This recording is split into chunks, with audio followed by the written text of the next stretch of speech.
사실은 어제 상범이한테 전화가 왔어요. 아침에 시작을 해야 될 것 같은데 목사님 아침 드셨습니까? 안 먹었다고 하시니까 아침을 같이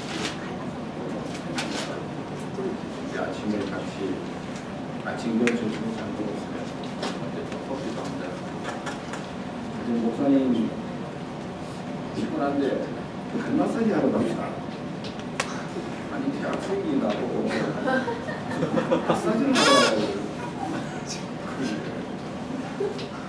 근데 뭐 안 된다고 해서 자기는 안 되고 정도로 대학생이 맞는지 모르겠어요. 아닙니다. 그래 가자. 그래서 이제 나오는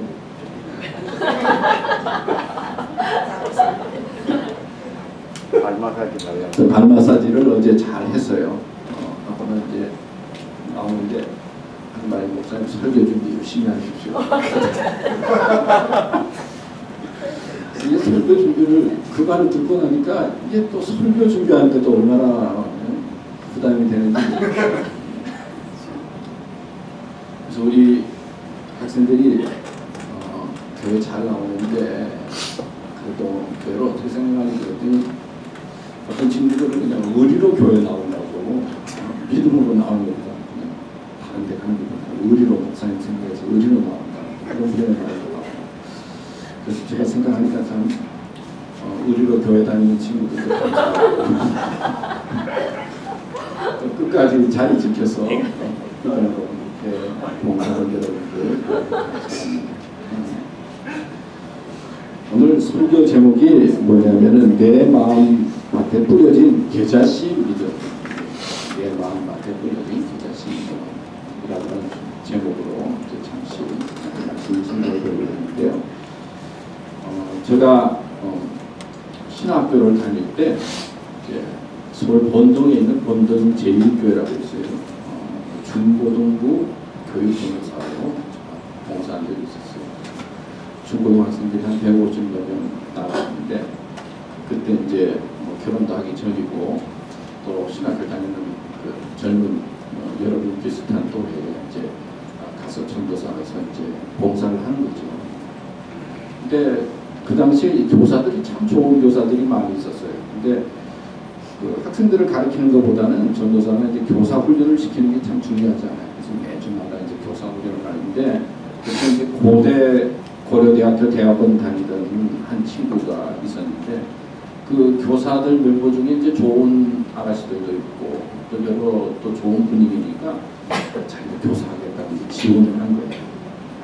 그래서 이제 막상 교사 교육을 받고 교사 훈련을 하고 있는데 아무래도 자기가 교사를 해야 되는지 고민스러운 거예요. 대학원생인데 그래서 저한테 전도사님 저는 이 부활에 대해서 자꾸 이야기하는데 부활을 도저히 믿어지지가 않습니다.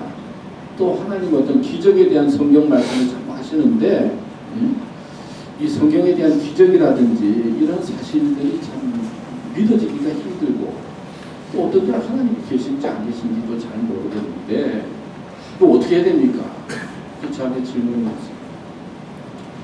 그때 그 친구에게 제가 왜 이런 말을 했는지 모르겠어요. 그것도 왜 이번 주간에 그런 생각이 나는지 모르겠어요. 위선의 십자가를 지라 그런 말을 했어요. 십자가가 많이 있는데 당신이 가지고 있는 믿음에 대해서 당신이 가지고 있는 마음에 대해서 이야기하는 것보다는 성경에 기록된 말씀을 전하는 것이 교사의 중요한 게 아니냐. 당신은 어떤 믿음이 없다 뭐 이런 이야기보다는 하나님께서 말씀을 통해서 이렇게 말씀해 주셨다. 좀 힘들어도 그렇게 말씀을 전해야 된다. 그러면서 십자가가 여러 개 있지만은 위선의 십자가가 얼마나 힘든 건지 모른다. 위선의 십자가를 져야 된다. 근데 그런 표현의 말을 했어요. 그런데 위선의 십자가를 져야 된다. 그때 어떻게 생각이 나서 그런 말을 했지만은 가끔 이제 요즘 그런 생각이 또 하나님께서 원하시는 게 어떤 위선의 십자가를 진다는 것이 말이 되는 것일까? 가장 싫어하는 것이 바리새인과 서기관들이 어떤 위선이라고 한다면 그 말이 어떤 것인가. 그리고 또 하나는 저희 여러분들에게 설교하잖아요. 근데 설교가 이 성경 공부하고 다른 거는 이 성경에 있는 내용을 그대로 뭐 전하는 것은 성경 공부라고 하지만은 이 설교가 무엇인가? 이 설교라고 하는 것은 하나님의 말씀을 내 삶에 그래서 내 삶을 말하고 또 하나님에 대한 어떤 은혜 받은 내 삶을 말씀과 연결해서 전하는 것인데 설교를 위선의 십자가를 지고 설교할 수 있겠는가? 그게 옳은 것인가? 그런 고민을 했어요. 제가 신학교에 들어가서도 뭐 신학교만 들어가면 뭐 하나님 막 나타나서 인도하실 것 같은데 하나님이 계신가 안 계신가 참 고민이 많이 있어요. 또 내 마음속에 일어나는 어떤 그 욕망이라든지 어떤 죄된 속성들이 있는데 이거를 그냥 하나님 앞에 기도만 하면 다 없어지면 좋겠는데 끊임없이 내 마음속에 생겨지는 어떤 죄된 마음과 욕망과 야심과 욕심들을 해결해야 되는데 끊임없이 해결하지 못하고 또 하나님과 어떤 때는 해결되는 것 같다가도 해결되지 못하는 그런 고민 속에서 하나님이 계시다면 왜 내 마음속에 참다운 평강을 주시고 확신을 주시지 않습니까? 그런 질문을 한 적도 많이 있었어요. 또 믿은 대로 될지어다. 기도하면 하나님께서 응답해 주신다 그렇게 말씀하셨는데 하나님께서 응답해 주시는 것이 정말 무엇인가? 내 뜻대로 되는 것, 내 힘으로 이루어지는 것인가? 아니면 정말 하나님께서 기도할 때 응답해 주시는가? 뭐 이런 질문도 하게 됩니다. 그 다음에 소명이라고 하는 것이 무엇인가? 어떻게 살아야 되는 것인가? 이런 고민을 생각하면서 질문했던 그런 기억이 납니다. 여러분들도 신앙생활 하지만은 여러분 나름대로 고민이 많이 있을 거예요. 성적이 좀 잘 나오면 좋겠는데 성적이 잘 나오지도 않는 경우도 있고 또 이성 친구를 사귀어야 되겠는데 어떤 친구는 몇 번씩이나 뭐 여자들한테 그냥 고백을 받고 하지만 어떤 친구는 한 번도 그런 적이 없답니다. 꼭 누구라고 발표하지 마. 꼭 누구라고 누구는 뭐 한 번만 사귀는 게 아니라 여러 번 잘 사귀는데 자기는 한 번도 못 사귀고 대학교에서 우리 은혜 없는 거 보니까 은혜가 뭐 그런 고민도 있을 수가 있고 또 앞으로 내가 가야 할 길이 무엇인가, 내 진로가 어떻게 하면은 내가 가야 할 진로가 무엇인가 하는 그런 데에 대해서도 고민이 되어지고 갈등할 수 있습니다. 자, 여러분들은 요즘 어떤 삶을 살고 있습니까? 어떤 것 때문에 고민하고 있습니까? 오늘 성가대가 내 마음속에 참된 기쁨이 있네 찬양을 했는데 여러분들의 마음은 어떤 마음을 가지고 살아가고 있고 정말 하나님께서 주시는 참된 평안이 무엇인지 발견하고 확신하면서 살고 있습니까? 오늘 성경 말씀에 보면은 천국에 대한 이야기를 먼저 시작하면서 천국에 대한 이야기를 하시면서 겨자씨 비유로 예수님께서 말씀하시는 내용이 오늘 본문에 있는 말씀입니다. 여러분 천국이 뭐예요? 천국이 어떤 곳이에요? 천국이라고도 하고 하나님의 나라라고도 하고 하늘의 왕국이라고도 하는데 우리는 천국 부르면 어떤 로케이션으로 생각하기 쉬운데 천국, 하나님의 나라는 누가 다스리느냐 이게 중요해요. 하나님이 다스리는 것, 하나님이 주인이 돼서 지배하는 것이 천국의 출발. 다시 말하면 내 마음속에 죄라든지 악한 욕망이라든지 세상 것이 내 마음을 지배하게 될 때는 천국의 시작이 될 수가 없어요. 그러나 내 마음속에 하나님이 지배하고 하나님 앞에 순종하려고 할 때 그때부터 이 천국이 시작이 되는 거예요. 이게 천국이라고 하는 이 하나님의 나라의 개념은 누가 주인이냐, 누가 다스리느냐 하는 것이 중요하다는 거예요.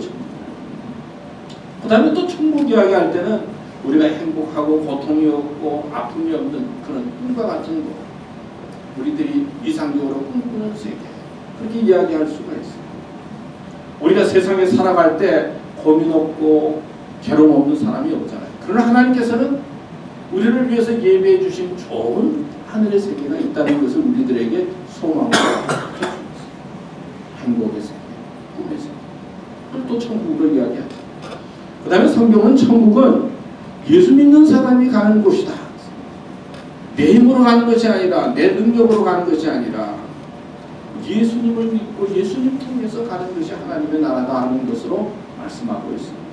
내가 죄를 지었지만 회개하고 그리고 주님 앞에 내 삶을 맡기고 입으로 예수님을 나의 구주로 고백하고 내 마음에 믿어지는 자에게 하나님께서는 천국으로 인도하는 것입니다. 그 다음에 또 천국은 우리가 꿈꾸는 어떤 그 마지막 종말의 세계, 예수님께서 오셨을 때 이루어지는, 온전하게 이루어지는 나라, 어떤 그런 것으로 천국은 성경에서 설명하고 우리에게 가르쳐주고 있습니다. 그런데 천국에 대한 비유를 말씀하시고 천국에 대한 말씀을 예수님께서 하시는데 어떻게 말씀하고 있어요? 오늘 성경 한번 볼까요? 또 비유를 들어 이르시되 천국은 마치 사람이 자기 밭에 갖다 심은 겨자씨 하나 같으니, 그런 표현에 말을 썼어요.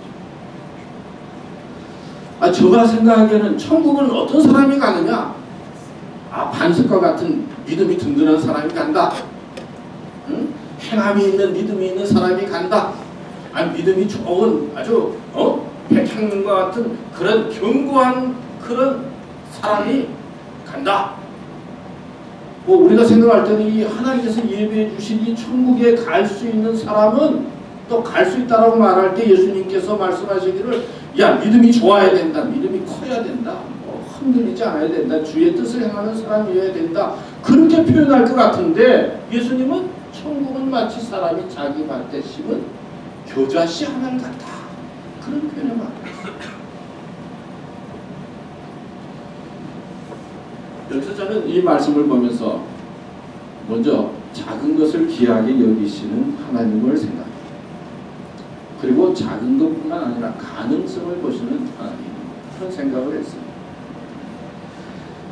이 겨자씨라고 하는 것은 이스라엘 사람들에게는 작다, 평범하다, 변변치 못하다, 그런 의미를 갖고 있어요. 예수님께서 말씀하시기를 너희에게 겨자씨 한 알만한 믿음이라도 있으면 이 뽕나무대로 뽑혀 바다에 심기우라 하면 그대로 될 것이다, 그런 말이었어요. 겨자씨라고 하는 거라는 작고 보잘것없는 믿음을 말하고 있어요. 여러분 생각해 보세요. 우리가 생각할 때는 천국에 간다, 하나님께서 예배해 주신 완전한 세계에 간다라고 표현을 한다면 어떤 믿음을 가져야 그런 천국의 세계에 갈 수가 있어요. 그래서 성경은 아주 작고 보잘것없는 그 믿음의 중요성, 그 생명 있는 믿음을 아주 소중하게 이야기하고 있어요. 오늘 또 말씀해 보면은 공중의 새들이 와서 그 가지에 깃들이느니라. 풀보다 커서 나무가 되며 공중의 새들이 와서 그 가지에 깃들이느니라. 그런 표현의 말을 했어요. 풀보다 커서, 이 겨자씨는요 풀이라고 그래요. 그래서 나무가 잘 될 수가 없어요. 자라서 풀이 되는데 나무가 되면 공중의 새들이 와서 그 가지에 깃든다, 그런 표현을 받았습니다. 이런 나무는 어떤 나무냐? 백향목에 비유할 수 있는데요. 사실은 겨자씨가 뿌려져서 이제 풀이 되고 이 변종이 돼서 나무가 되면 한 3m까지 자라는데 그렇게 쓸모있는 나무가 아니에요. 성경에서 기이 여기는 백향목이라고 하는 나무는 성전에 쓰고 제단에도 쓰고 궁전을 만들 때도 쓰는 귀한 나무. 그러니까 우리가 쉽게 생각하면 이 천국이라고 하는 것을 나무로 비유한다면 백향목과 같은 나무와 비교할 텐데 백향목과 비교하지 아니하고 그냥 겨자씨에서 자란 풀이 자란 나무로 변한 그 나무로 비유하면서 우리들에게 말씀하고 있는 것입니다. 우리는 살다 보면은 크다, 작다, 높다, 낮다, 많다, 적다, 그런 생각을 많이 해요. 크고 싶고 높고 싶고 많아야 된다. 자기도 모르게 작은 것들을 무시하게 될 때가 있어요. 공부하다 보면 작은 것에 소홀히 하기 쉬울 때가 있어요. 또 살다 보면 작은 것을 무시하게 될 때가 있어요. 근데 하나님은 그렇지가 않다는 거예요. 예수님께서 어디에 태어나셨지? 마구간에서 태어나셨죠. 또 갈릴리 지방에서 살았어요. 갈릴리 지방은 소외된 지방. 또 예수님께서 목회를 하셨는데 제자가 몇 명이었어요? 12명. 한 명은 또 배반했어요. 11명 있었는데 예수님이 십자가에 달리자 예수님의 어떤 삶의 모습은 작은 것에서 시작됐다는 것이죠.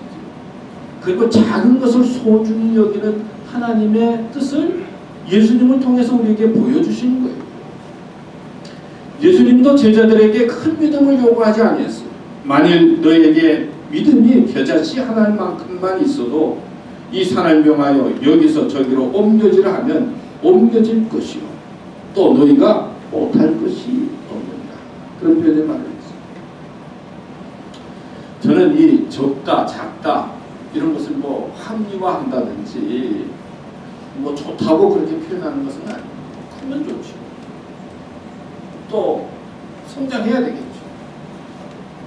그러나 내가 크다고 해서 성장한다고 해서 작은 것을 무시해서는 안 되는 거죠. 또 작은 사람을 소홀히 여겨서도 안 된다는 거예요. 그리고 어떻게 생각하면 우리가 살아가다 보면 어떤 때는 내가 작다고 느껴질 때가 많이 있어요. 아니 나는 공부 열심히 하는 것 같고 그런데 어떤 친구는 아니 공부를 안 하는 것 같은데 잘해. 그래서 나는 왜 이러는가 작다고 느껴질 때가 있어요. 그리고 뜻대로 되는 게 아니라 뜻대로 안 되는 것들이 많이 있어요. 근데 하나님은 보잘것없고 작다고 생각하는 그것을 하나님이 함께 하시고 하나님은 현재의 나를 보시는 것이 아니라 작은 나를 통해서 하나님의 역사를 이루시고 하나님의 천국을 이루신다라고 하는 하나님의 뜻이 있다. 나는 크기 때문에 나는 조금 더 알기 때문에 작다고 생각하는 사람을 무시한다든지 그건 하나님의 뜻이 아니다는 것이죠. 내가 크면 클수록 작은 것을 소중히 여기고 내가 높으면 높을수록 낮은 사람을 귀하게 여기면서 살아가야 된다라고 하는 하나님의 뜻이 여기에 있다 하는 말씀이에요. 여러분 교회가 대형화되면 부패해지기 쉽다 그런 말을 많이 해요. 왜 부패해지? 교회가 커지면 헌금이 많이 들어오니까 재정적으로 목적이 없어요. 또 사람들도 많이 있잖아요. 그러니까 사람들 중에는 또 충성하는 사람들도 있잖아요. 야, 돈 많고 필요한 사람들 많이 있는데 왜 하나님의 도움을 구하겠어요? 자신도 모르게 가지고 있는 돈과 가지고 있는 자원들을 이용해서 하나님의 이름을 빙자해서 그렇게 사용하다 보면 세속화되어지고 부패해지기 쉽다는 거예요. 또 사람도 그렇게 되어져요. 저는 지난 주간에 베르사유라고 하는 드라마를 잠깐 보게 되었어요. 프랑스 루이 14세 왕에 대한 이야기인데 베르사유 궁전 짓는 이야기인데 근데 그걸 보면서 하나 발견한 것은 그때 그 루이 14세가 개신교들도 신앙생활하도록 인정을 했었는데 그 조약을 낭트 조약을 파기하고 프로테스탄트를 박해하고 그리고 신앙생활을 하지 못하게 하는 그런 내용들이 나와요. 그래서 제가 언뜻 보다가 카톨릭이 우리 개신교를 어떻게 박해했나 핍박을 했나 하는 것을 어떻게 했나 그래서 좀 찾아보게 됐어요. 그 드라마를 보고. 그랬더니 카톨릭이 초대 시대에는 열심히 신앙생활을 하다가 이제 권력을 잡게 되고 국교가 되면서 이제 그렇게 되니까 카톨릭이 이제 세속화 되기 시작하는 거죠. 그래서 가장 핍박하기 시작한 것은 성경을 공부한다든지 성경을 알려고 한다든지 성경을 해석하려고 하면 그런 사람들은 다 죽였어요. 그래서 성경을 못 보게 했어요. 왜 성경을 보면은 진짜가 나타나요. 그래서 성경 보는 사람들을 죽였어요. 그리고 이단이라고 그래가지고는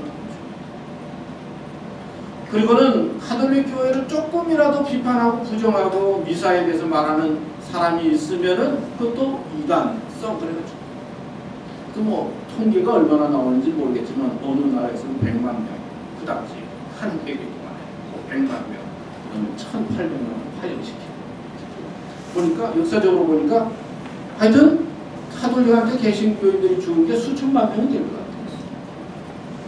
같아요. 전에는 그런 생각을 못했는데 그 드라마를 보면서 제가 궁금해서 좀 보니까 제가 무슨 말을 하려고 하면은 이 카톨릭이 이 권력을 잡게 되고 뭐 성당도 크게 짓고 뭐 그렇게 대형화되면서 그 초심에 대한 하나님에 대한 믿음은 버려지고 어떻게 하면 교회를 유지하고 자기 권력을 유지할까 하면서 사람들을 줄이기 시작하고 그래서 부패하고 타락한 적이 있습니다. 미국 독립선언서의 기초를 세운 토마스 제퍼슨이 있죠. 그 선언문에는 만인은 평등하게 창조되었다 하는 말이 있어요. 근데 그게 발표될 때 1700년경에는 사실은 흑인들은 거기에 포함되지 않았어요. 평등하지. 근데 흑인 인권 운동의 기초가 된 것이 만인은 평등하다. 그래서 나중에 흑인 운동이 이루어져서 결국은 작게 시작됐지만은 흑인들도 인권을 갖게 되고 자유를 갖게 되었다는 그런 이야기죠. 어느 스코틀랜드에 교회가 있었는데 부흥사 목사님 오셔서 부흥회를 했어요. 조그만 교회예요. 그리고 보통 이제 부흥사들이 이제 끝나면은 초청의 시간이 있잖아요. 그래서 여러분 이제 은혜 받은 사람 나오십시오. 하나님 앞에 헌신할 사람 나오십시오. 근데 뭐 교인들이 다 가만히 있는데 한 소년이 뚜벅뚜벅 나왔어요. 자기의 삶을 같이 있습니다. 목사님이 처음에는 좀 많은 사람이 나올 줄 알고 기대했는데 어떤 젊은 소년 하나님이 나오니까 마음에 좀 실망을 했지만 그 소년을 위해서 기도했어요. 이 소년이 아프리카의 리빙스톤이라고 해요. 이게 한 사람의 헌신을 통해서 아프리카의 선교의 역사가 이루어지고 위대한 일이 이루어졌다라고 하는 것이죠. 여러분 한 사람 한 사람이 지금 어떤 처지에 있든지 어떤 마음을 가지고 고민하고 있다 하더라도 여러분 한 사람 한 사람이 하나님 앞에는 귀하다는 거예요. 겨자씨 같다는 거예요. 겨자씨가 말한 믿음만 있으면 하나님께서는 천국의 역사를 이루고 하나님의 뜻을 이룬다라고 하는 말씀을 하고 있습니다. 그렇기 때문에 여러분들도 소중하게 자기 자신을 바라봐야 되지만 옆에 좀 못한다고 생각하는 친구들도 정말 소중하고 귀하고 하나님께서 함께 하시면 하나님의 위대한 역사를 이룰 수 있다는 것을 믿고 받아들이고 소망 중에 살아야 된다는 말씀입니다. 여러분 한 사람 한 사람 하나님 앞에 귀합니다. 여러분들은 가능성이 있는 사람들입니다. 여러분들이 어떤 처지에 있든지 하나님 앞에 기도하고 하나님의 도움을 구하면 하나님께서는 여러분과 같은 사람들을 통해서 하나님의 역사를 이루고 하나님의 뜻을 이룬다 하는 말씀을 저가 하는 게 아니라 여기서 말씀하고 있어요. 성경에서 하고 있어요. 믿습니까? 이런 믿음과 소망을 가지고 힘차게 삶을 살아갈 수 있게 되기를 바랍니다. 그 다음에 또 중요한 것은 저 말씀을 보면서 느낀 것은 기다리시는 하나님, 인내하시는 한번 따라합시다. 하나님은 기다리신다. 여러분 씨는 뿌려야 되잖아요. 뿌려서 죽어야 되지. 그리고 죽는다고 금방 또 열매가 맺는 게 아니잖아요. 때가 되어야 열매가 맺잖아요. 예수님께서 십자가에 달려 죽으셨어요. 그리고 3일 만에 부활하셨죠. 하나님의 때, 3일의 때에 하나님께서는 예수님을 부활시켜서 생명의 소중함과 희망을 우리들에게 주셨어요. 하나님께서는 하나님의 때에 우리를 일으키세요. 그래서 인내가 중요해요. 기다리는 게 중요해요. 씨가 뿌려지는 그 심겨지는 밭은요, 뭐 여러 가지 뭐 잡초도 있고 또 더러운 것도 있고 뭐 다 그렇잖아요. 거기 이제 씨가 뿌려지는 건데, 그걸 이 밭이라고 하는 것은 이 세상을 의미하잖아요. 죄악이 간류하고 탐욕이 있고 음란이 있고 그리고 곤모술수가 넘치는 이곳에 씨가 뿌려져서 죽는다 표현합니다. 그래서 뿌려져서 그것에 흡수되지 아니하고 죽는 거예요. 그러면 하나님께서는 하나님의 때에 우리들에게 열매 맺게 하신다 하는 말씀입니다. 그 기다려야 된다는 말씀이에요. 우리 선교의 역사를 보면요, 정말 많이 기다렸어요. 윌리엄 캐리 선교사는 인도에 가서 선교를 했는데 첫 세례를 줬을 때 7년 만에 첫 세례를 줬다. 조드슨이라고 하는 선교사는 보마에 갔는데 첫 제자를 만드는데 거기서 7년 걸렸다. 로버트 모리슨이라고 하는 선교사도 중국에 가서 선교를 했는데 첫 신자를 얻는데 또 7년을 걸렸다. 모펫이라고 하는 선교사도 아프리카에 가서 선교를 했는데 성령의 역사가 나타났는데 7년이 지나서 됐다. 여러분, 재능보다도 더 중요한 것이 기다리고 인내하는 거예요. 여러분들의 교육보다도 더 귀한 것이 기다릴 줄 아는 거예요. 여러분들이 능력이 있다라고 하는지만은 능력보다도 더 중요한 것이 인내하고 참고 기다리는 거예요. 하나님께서는 기다리는 자에게, 인내하는 자에게 역사하시는 거예요. 저는 글을 보니까 아까 그 카톨릭에서 좀 부정적으로 이야기한 것 같지만은 사실은 카톨릭에 좀 귀하신 분들도 많죠. 마더 테레사 수녀. 그분이 가난한 사람들을 위해서 헌신적으로 사셨잖아요. 근데 1997년도에 돌아가셨는데 10년이 지난 다음에 이제 책을 그 마더 테레사 수녀에 대한 책을 냈다고. 근데 그 테레사 수녀가 이제 신부 앞에 가서 이제 고해 성사한 것, 그다음에 편지 보낸 것들을 이제 그 저자들이 이제 다 모아가지고 보니까 그 마더 테레사 수녀가 우리가 보기에는 성녀처럼 보이고 훌륭한 일 많이 하는데 그렇게 고민이 많았다. 신앙에 대한 고민, 하나님에 대한 고민, 자기 삶에 대한 고민, 이런 것들을 고해하고 그리고 드러내고 그리고 고통스러워하면서 그 수녀의 길을 가고 마지막까지 봉사했다. 그런 말입니다. 그러면서 이 성녀로 보이는 이 사람들이 이렇게 고민하고 힘들어했다. 믿음에 대해서 그런 표현을 말합니다. 또 얼마 전에 동안 돌아가신 요한 바오로 2세도 있잖아요. 그분도 이제 돌아간 지 얼마 안 됐는데 이제 성인으로 추대됐는데 근데 최근에 보니까 그분이 사귀는 여자가 있었대요. 친하게 생긴 여자. 근데 어느 정도 가까웠는지는 모르는데 어느 정도. 근데 교황이 떠날 때 그 여자가 자리를 지키기도 하고 당신은 내 사랑이라고 그런 편지가 막 주고받았는데 좀 우리들이 생각할 때는 어느 정도까지 그렇게 가까웠을까 그렇게 생각이 될 정도로 그렇게 가깝게 지내던 여자친구가 있었다. 이제 그런 이야기를 하면서 하는 말이 뭐냐면 교황도 그렇고 성도도 그렇고 마음속에 인간이 가지고 있는 어떤 욕망과 욕심이 있었지만은 그 마음속에 일어나는 고민과 회의, 갈등을 끝까지 잘 다스리고 자기의 길을 갔다는 거예요.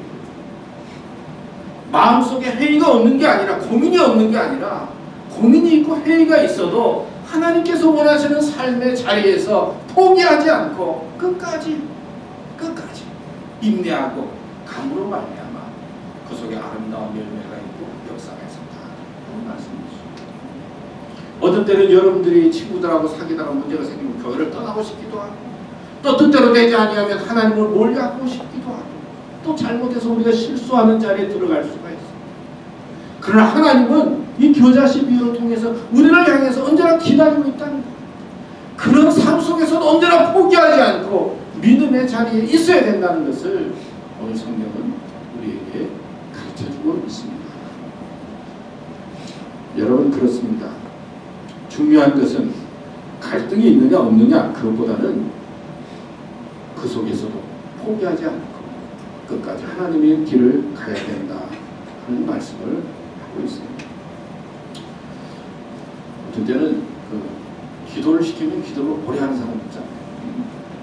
어느 교회에서 기도 오래 하는 장로님이 이제 기도를 시작했는데 창세기부터 이제 요한계시록 기도 끝났어요. 다 이제 기도 끝난 다음에 눈을 뜨고 나니까 아니 목사님하고 장로님만 남은 거예요. 그래서 장로님이 목사님이 아니 다 어디 갔습니까? 그러니까 노아 홍수 때 다 떠내려갔습니다.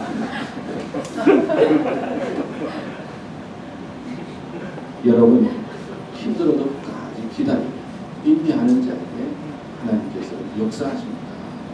그리고 힘들어도 주어진 일에 열심히 주어진 일에 감당하면 돼요. 공부도 마찬가지인 것 같아요. 박사 공부 잘하는 사람이 되는 것 같죠? 끝까지 하는 사람이 되는 거예요. 그냥 포기하지 않고 하면 되는 거예요. 포기해서 못하는 거예요. 응? 여러분 무슨 일이든지 특별히 하나님을 믿는 사람에게 포기하지 않고 끝까지 삶을 달려가시기 바랍니다. 마지막 마지막으로 변화시키는 하나님. 이제 또 다음 시간에 이야기해야 될 것 시간이 많이 없는데 아까 겨자씨가 자라면 흙이 된다고 했잖아요. 그런데 흙겨자가 있다고. 흙이 되는데 흙겨자가 있는데 이 흙겨자는 나중에는 나무가 돼서 3m까지 자란다고 그래요. 하나님은 여기서 우리들에게 자라게 해주시는 하나님뿐만 아니라 우리를 변화시켜 주시는 하나님인 것을 발견할 수가 있어요. 이 변화가 얼마나 어려운가 제가 목회하다 보니까요 아주 알 수가 있어요. 설교에도 잘 안 변하대요. 그 다음에 또 하나는 뒤에 앉아있는 사람 보고 앞에 나오라고 하면 그래도 한 번 나왔다가 그 다음 주부터는 또 뒤로 자리가 있어요. 자리 하나 옮기는 것도 변화가 힘들어요. 하나님은 우리의 삶을 변화시킵니다. 이어서 다음 주에 말씀을 드리고 첫 번째는 뭘 말씀드렸죠? 작은 것을 귀하게 여기시는 하나님. 고민이 있고 어려움이 있어서 끝까지 인내하고 기다리시는 하나님 기억하시면서 믿음으로 이번 주간도 잘 보내시고 승리하는 삶이 되시기를 축복합니다. 기도하겠습니다. 하나님 오늘도 말씀 주셔서 감사합니다. 어떤 때 내가 작고 보잘것없는 것처럼 느껴진다 하더라도 그러나 그 나를 소중히 여기시고 그리고 나를 위해서 예비해 주신 하나님의 계획이 있다는 것을 알고 끝까지 나를 낮추고 인내하고 기다리시는 하나님을 바라보며 주어진 일에 충성하고 바르게 살아가는 저희들로 이끌어 주시옵소서. 하나님 저희들과 동행해 주시기를 원하시고 예수님의 이름으로 기도드렸습니다.